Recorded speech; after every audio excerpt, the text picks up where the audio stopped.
हाँ, उसी तीसरे का ये तीसरा क्वेश्चन है। सेम वैसे ही ये भी होगा। इसमें 3 पर बार लगा तो यहाँ हम क्या करेंगे, 1000 से गुणा करेंगे। तो लिखेंगे हम इसको 0.001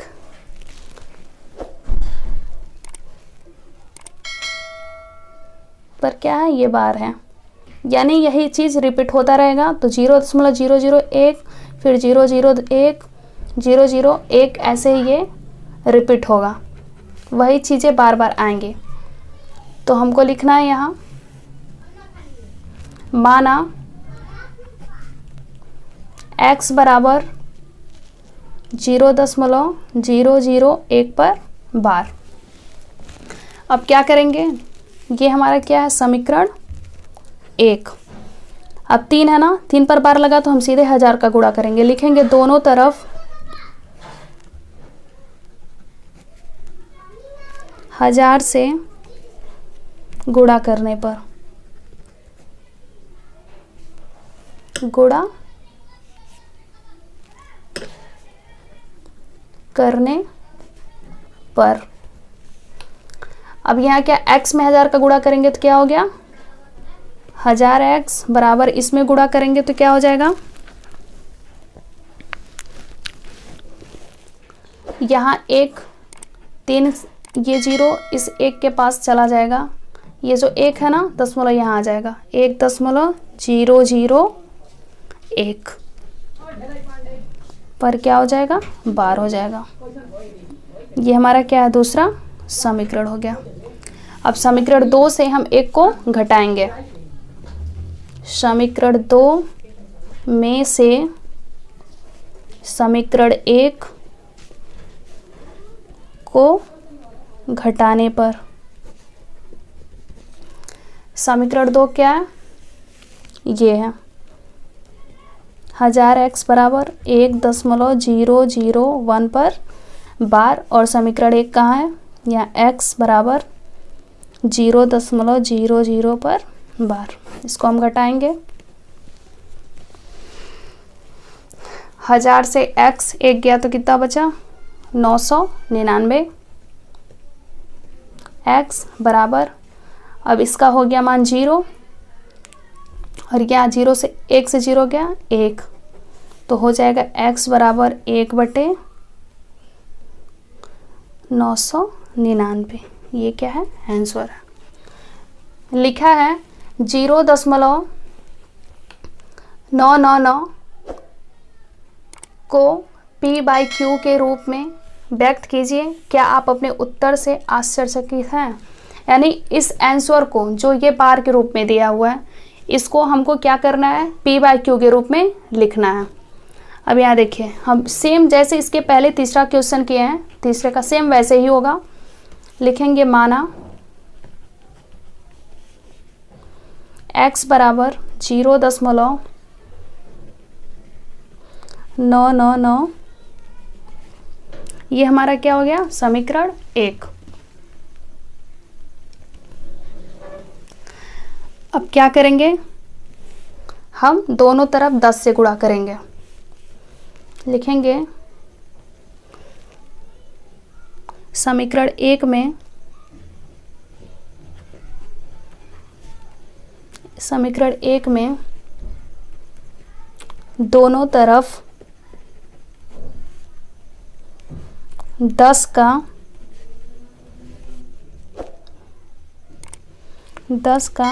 गुणा करने पर, इसमें 10 का गुणा करेंगे तो 10x हो जाएगा, बराबर इसमें 10 का गुणा करेंगे तो ये दशमलव यहाँ 9 के पास चला जाएगा, तो 9.9999 ऐसे ये क्या हो गया हमारा, समीकरण 2। अब समीकरण 2 से हम समीकरण 1 को माइनस करेंगे। तो लिखेंगे समीकरण 2 में से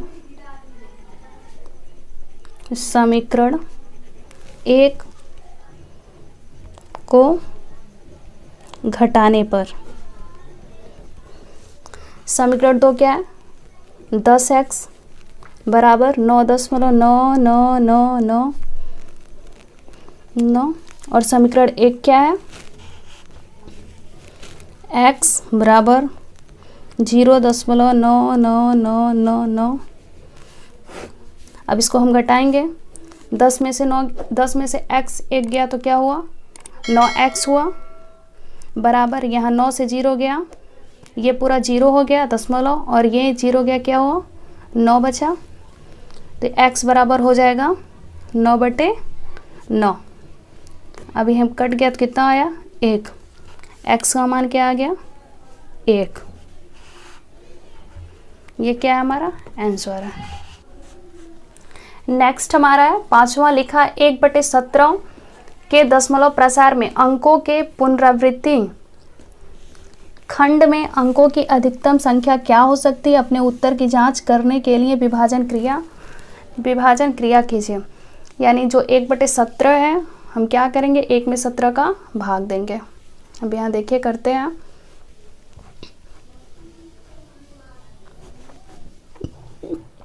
एक में हम किसका भाग देंगे, 17 का। अब एक तो मेरा कम है और ये क्या है, 17 अधिक है। यहाँ लगाएंगे दशमलव, फिर भी यहाँ एक ही अंक बढ़ा, 10 फिर भी कम है क्योंकि ये 17 है। तो यहाँ एक 0 बढ़ाएंगे तो क्या हो गया, 100 हो गया। अब हम कितने बार में टेबल पढ़ेंगे, 5 बार में।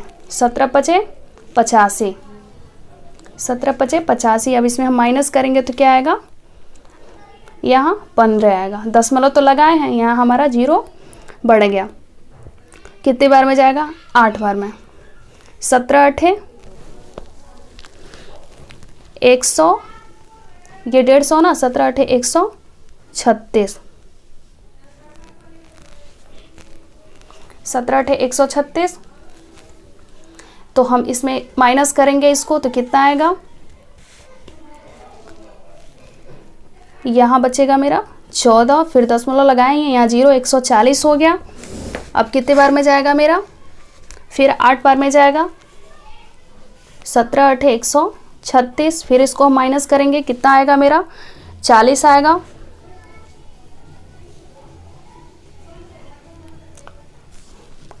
अब कितना बार में जाएगा, 17 दूना 34, 17 तिया 51, अधिक हो जाएगा, 2 बार में जाएगा। 17 दूना 34, 10 में से 4 गया 6। अभी हम दशमलव लगाएंगे, यहाँ 0 बढ़ गया, 60 हुआ मेरा। 17 तिया 51, 3 बार में जाएगा। 17 तिया 51। अब 60 से 51 गया, कितना बचा, 9 बचा। दशमलव लगाएंगे, 0 हो गया, 90 हुआ मेरा। 17 पचे 85, 5 बार में गया। यहाँ क्या बचा, माइनस किए 5 आया, यहाँ माइनस किए 5 है। यहाँ हम फिर दोबारा करते हैं, लंबा भाग है, 5 आया। तो यहाँ हम क्या करेंगे, 0 यहाँ बढ़ाएंगे ही, यहाँ मेरा 50 हुआ, 5 बार में यहाँ गया था। अब यहाँ देखिए 17 50 आया ना, 17 यहाँ 51 अधिक हो गया तो 2 बार में जाएगा। 17 दूना 34, 50 से 34 गया तो कितना आया, 16। दशमलव पहले से लगाया हुआ, यहाँ एक 0 हो गया, 160 हुआ। अब हम कितने बार में जाएगा, 9 बार में। 17 9 153। अब 160 से 153 माइनस करेंगे तो कितना आएगा, 7 आएगा। यहाँ क्या हुआ, 7 दशमलव पहले से लगाए, 0 बढ़ गया, यहाँ 70 हुआ। अब कितने बार में जाएगा, 17 पचे 85, अधिक हो जाएगा हुआ। अब यहाँ कितनी बार में जाएगा, इसके पहले 9 बार में गया था, अब 4 बार में। 17 चौका 68, यहाँ 68 हो गया। 70 से 8 गया, यहाँ 2 बच गया मेरा, 20 हुआ। 17 एकम 17, यहाँ क्या आया, 3 आ गया। दशमलव लगाए, यहाँ 0 हो गया। 17 दूना 34, अधिक हो जाएगा, 17 एकम 17। तो क्या आया है मेरा, माइनस किए यहाँ 13। अब यहाँ क्या आया, दशमलव लगाया है 0, 130 हो गया मेरा। तो 17 सते कितना होगा, 119। 17 सते 119। अब इसमें से 130 से 119 को हम माइनस किए हैं तो कितना आ गया, 11। यहाँ फिर दशमलव लगाए हैं 0, 110 हुआ। फिर कितनी बार में जाएगा, 17 छका 102,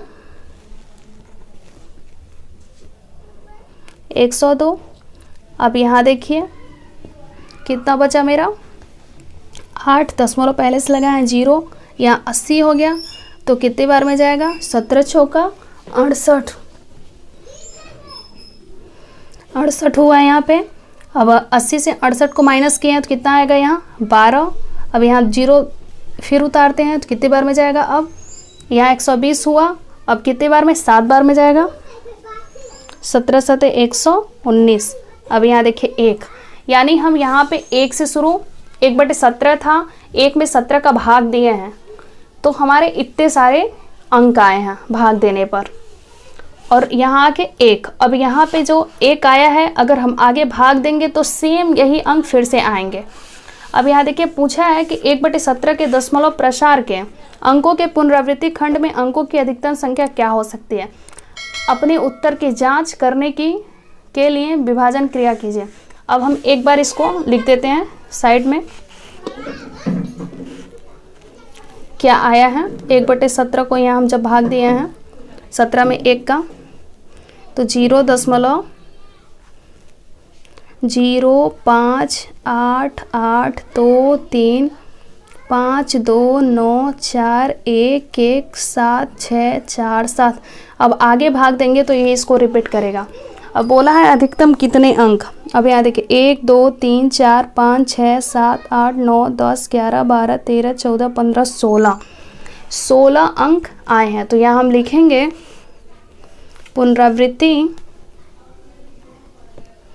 पुनरावृत्ति खंड में अंकों की अधिकतम संख्या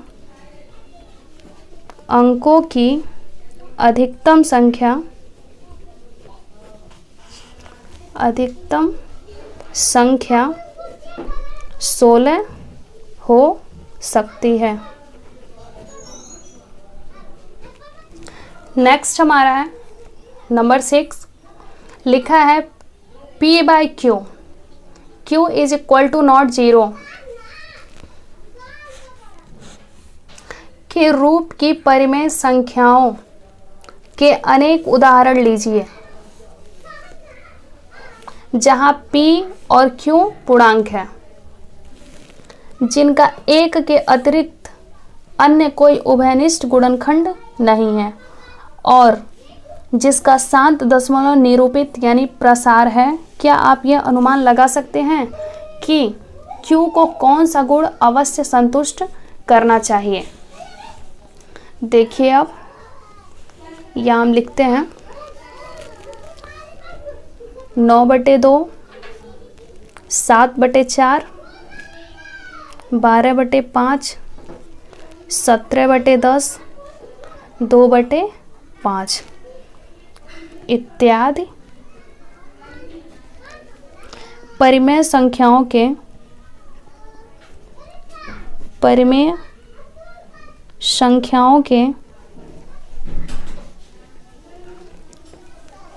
अनेक उदाहरण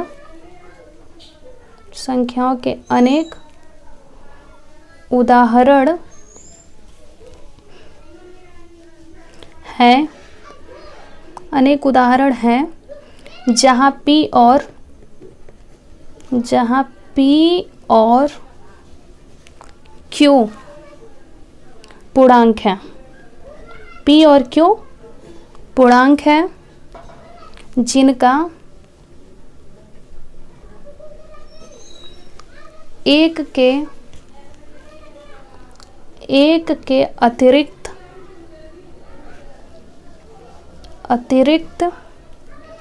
अन्य कोई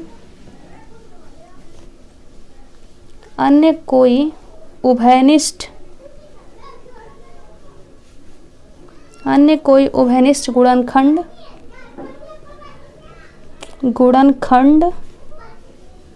नहीं है, अन्य कोई गुणनखंड नहीं है,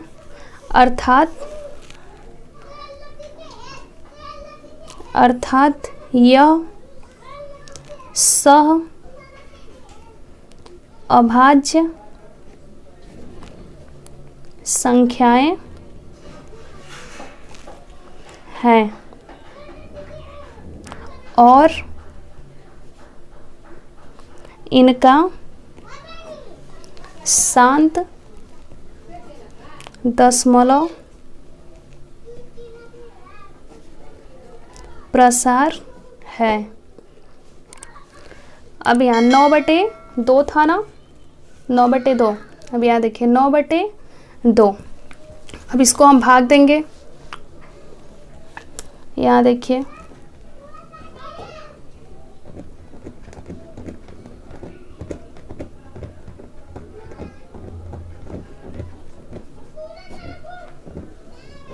दो चौका 8, एक बचा, यहाँ दशमलव लगाएंगे, 0 हुआ, 2 बचे 10, यानी इसका मान क्या आ गया 4.5।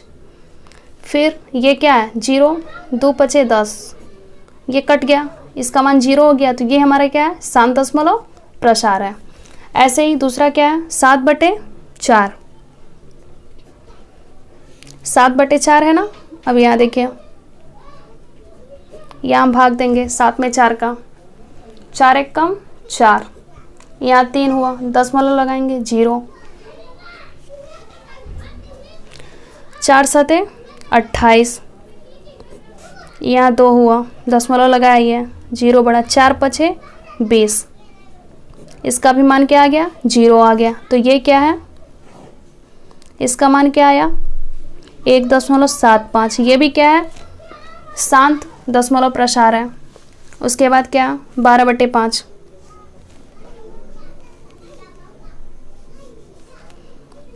12/5, 5 से भाग देंगे, 5 दूना 10, 2 बचा, दशमलव लगाएंगे 0, 5 चौका 20, कट गया, इसका मान क्या आया 2.4।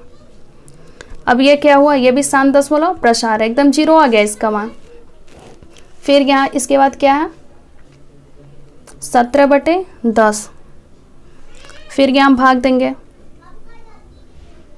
10 में, 10 एक कम 10, 7 दशमलव लगाए 0, 7 बार में 10 7 70, इसका मान 0 आ गया, 1.7। ये क्या है, ये भी शांत दशमलव प्रसार है।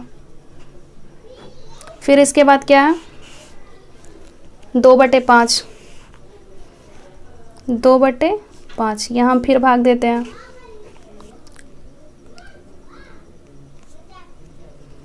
पाँच का 2 में, अब यहाँ 2 हो गया, ये 5 ये कम अधिक है, यहाँ 0.0 बढ़ा, 5 चौका 20, ये भी कट गया, ये भी शांत दशमलव प्रसार है। अब यहाँ लिखते हैं शांत दशमलव प्रसार के लिए Q का अभाज्य गुणनखंड, Q का अभाज्य गुणनखंड 2n या 5n या 2m गुणे 5n के रूप में होना चाहिए, होना चाहिए। नेक्स्ट है 7वां, लिखा है ऐसी 3 संख्याएं लिखिए जिनके दशमलव प्रसार अनावसानी अनावर्तीय हो। तो यहाँ हम लिखते हैं सभी अपरिमेय संख्याएं, सभी अपरिमेय संख्याएं अनावसानी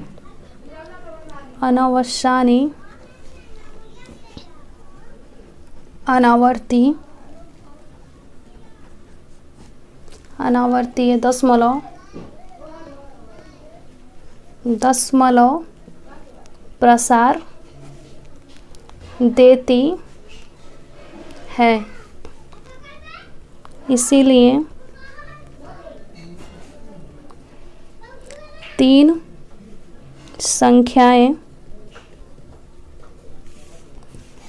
√2 इसका 1/2। अब यहाँ देखिए भाग 2 में 1 का 0.0, यहाँ 0, 2 5 जा 10, फिर √3 1/3, यहाँ भाग देंगे इसका 3 का 1 में 0.0, 3 त्रिका, सॉरी यहाँ करते हैं,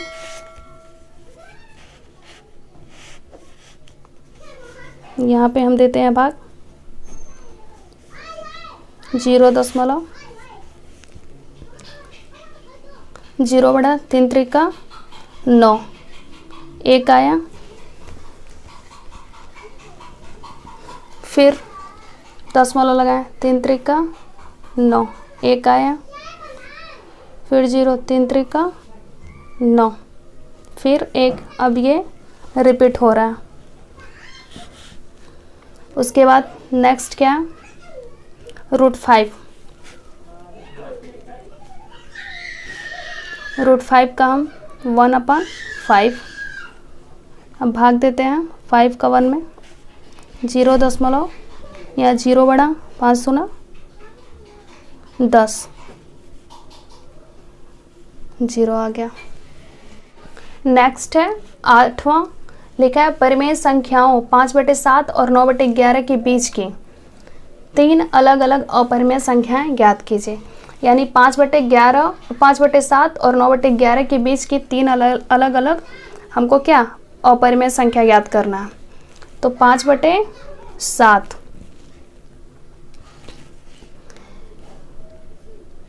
जब 5 में हम 7 का भाग देंगे तो आएगा 0.71428 ऐसे। तो हम इसको लिख देंगे 0.71428 पर बार, क्योंकि इसके आगे वो रिपीट करेगा। फिर 9/11 है, जब 11 का 9 में जब हम 11 का भाग देंगे तो आएगा 0.818181 ऐसे ही वो क्या रिपीट करेगा। तो इसको हम लिखेंगे 0.81 पर बार।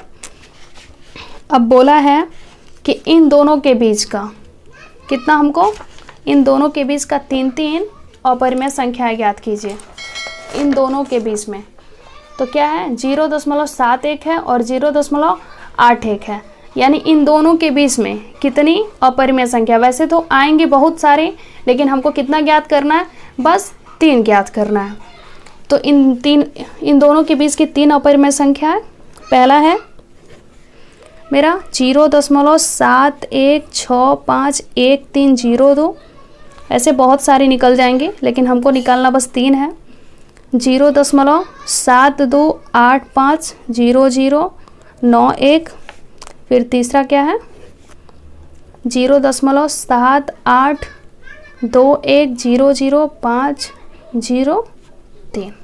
लिखा है 9वां क्वेश्चन, ये जो 1.3 का लास्ट क्वेश्चन है। लिखा है बताइए कि निम्नलिखित संख्याओं में कौन कौन सी संख्या अपरिमेय है। इसमें हमको अपरिमेय संख्या ज्ञात करना है, कौन कौन सी संख्या अपरिमेय है। अब यहाँ देखिए ये √23 है, करड़ी में 23 है, तो इसका कोई निश्चित मान नहीं आएगा, इसका मान निकलेगा ही नहीं। करड़ी में 23 का निश्चित नहीं आएगा, अलग अलग आएगा। तो ये हमारा क्या है, अपरिमेय संख्या है। ये क्या है, अपरिमेय संख्या है। अब ये देखिए 0.3796, ये क्या है, हमारा परिमेय है।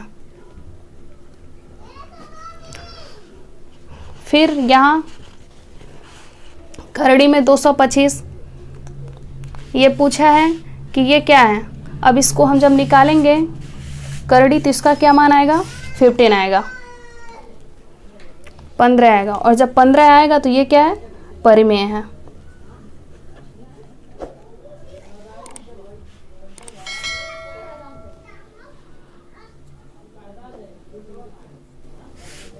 इसके बाद फिर यहाँ है ये 7.478478, ये बार बार ऐसे बार लगा हुआ है, तो ये हमारा क्या है, अपरिमेय है। पॉइंट यानी इसके आगे बहुत सारी नंबर है, तो ये क्या हमारा अपरिमेय है, अपरिमेय संख्या है।